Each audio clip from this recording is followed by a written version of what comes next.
Azərbaycanın bir sıra lisey və gimnaziyalarına şagird qəbulu elan edilib.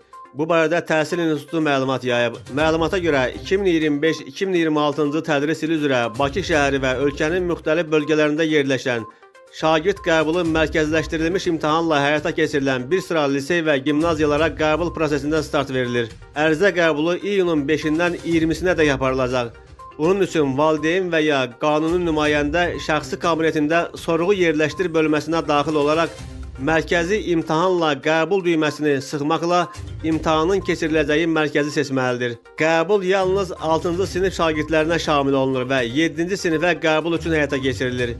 Şagirdlər əvvəlcə mərkəzləşdirilmiş qəbul imtahanında iştirak etməli, sonra isə topladıqları bala müvafiq olaraq təhsil almaq istədikləri lisey və ya gimnaziyaların seçimini aparmalıdırlar. İmtahan zamanı şagirdlərə tədris dili və riyazi təfəkkürü ölçən standart və qeyri-standart suallar təqdim olunacaq. Qəbul prosesinin keçiriləcəyi siyahıda 32 lisey və gimnaziyanın adı var. Təhsil müəssisələri haqqında ətraflı məlumatı şagirdlərin elektron yerdəyişməsi portalında Mərkəzi İmtahanlı Liseylər bölməsindən əldə etmək mümkündür.